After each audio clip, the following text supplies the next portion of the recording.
గత 3 సంవత్సరాల కిందట సార్ ఇది 2022 నోటిఫికేషన్ సార్ ఇది 2022లో 5 లక్షల పైన రాయడం జరిగింది. దగ్గర 2020లో నోటిఫికేషన్ ఇస్తే 2023లో ప్రిలిమ్స్ పెట్టారు. 2023 అయిపోయింది.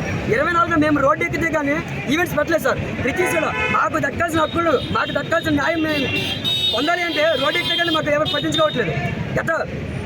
గత ప్రభుత్వ హయాంలో తీసే నోటిఫికేషన్ ఇంకా భర్తీ చేయలేదు సార్. మేము రోడ్డు ఎక్కితే కానీ ఈవెంట్స్ నిర్వహించలేదు. 2024 చివరిలో ఈవెంట్స్ నిర్వహించడం జరిగింది. 2020 జనవరితో కంప్లీట్ అయిపోయింది. ఇంతవరకు ఎంతమంది క్వాలిఫై అయ్యారు? ఒక వెబ్ నోట్ రాలేదు. ఎంత కేటగిరీ ఎంతమంది క్వాలిఫై అయ్యారు? ఓసీ నుంచి ఎంత, బీసీ నుంచి ఎంత, ఎటువంటి ఒక వెబ్ నోట్ రాలేదు సార్. ఇంతవరకు కూడా మెయిన్స్ ఎగ్జామ్ డేట్ ఎప్పుడు ప్రకటించలేదు.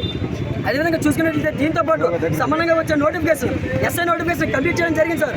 వాళ్ళు ట్రైనింగ్ కంప్లీట్ చేసుకొని విజయవంతంగా వెళ్ళడం జరిగింది. కానీ దాంతోపాటు వచ్చిన కానిస్టేబుల్ నోటిఫికేషన్ మాత్రం ఇంతవరకు కంప్లీట్ చేయకుండా ఇలా కాలయాపన చేస్తూనే ఉన్నారు. 1 కాదు 2 కాదు 3 సంవత్సరాల నుంచి ఇదే జరుగుతుంది సార్. నోటిఫికేషన్ ఇవ్వడం ప్రభుత్వం బాధ్యత, కానీ దాన్ని ఎందుకు కంప్లీట్ చేయట్లేదు అర్థం కావట్లేదు.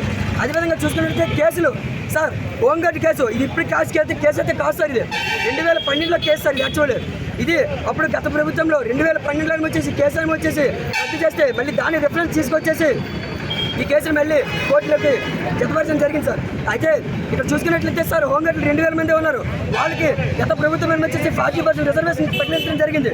40% ఒక 2000 క్యాండిడేట్స్కి 40% రిజర్వేషన్ కల్పించేసి ఎంతమంది జనరల్ అభ్యర్థులు ఉన్నారు, ఓసీ క్యాండిడేట్స్ ఉన్నారు.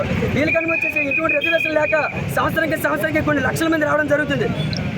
అయితే సార్ ఇక్కడ మేము చెప్తుంది ఏంటంటే కోర్టు అని వచ్చేసి ప్రభుత్వం తరఫున వచ్చి ఒక లాయర్ని నియమించి మా కోర్టు కేసులని పరిష్కరించి మాకు మెయిన్స్ ఎగ్జామ్ తక్షణమే నిర్వహించడం మేము డిమాండ్ చేస్తున్నాం సార్. ఎవరు కూడా పట్టించుకోవట్లేదు సార్. మొన్న ఎస్ఐపిఓకి హోంమంత్రి గారు అన్ని దగ్గర రావడం జరిగింది. ఆ రోజు మేము చెప్పడం జరిగింది, మేడం 3 సంవత్సరాల నుంచి మేము అనుకుంటున్నాం, రూమ్ రెంట్ కట్టలేక, స్టడీ రూమ్ ఫీజులు కట్టలేక నాన్న తంటాలు పడి ఇక్కడ చదువుతున్నాం మేడం. మేము వ్యవసాయస్తుల కుటుంబం నుంచి వచ్చిన వాడు, నెలకి 5,000 అంటే మా తల్లిదండ్రులకి చాలా కష్టం అవుతుంది. అదేవిధంగా కొందరు నా స్నేహితులు జాబులు మానేసి చిన్న జాబులు మానేసి వచ్చేసి ఇటు వదలలేక అటు వెళ్ళలేక, అదేవిధంగా ఆడపిల్లలకు కూడా వాళ్ళ కుటుంబాన్ని వదిలేసి వాళ్ళ చిన్న పిల్లలను వదిలేసి ఇక్కడ చదువుతున్నారు సార్ సంవత్సరాలు బట్టి. అందువిధంగా చూసుకున్నట్లయితే సార్ మేము హోంగార్డ్ కేసులను వచ్చేసి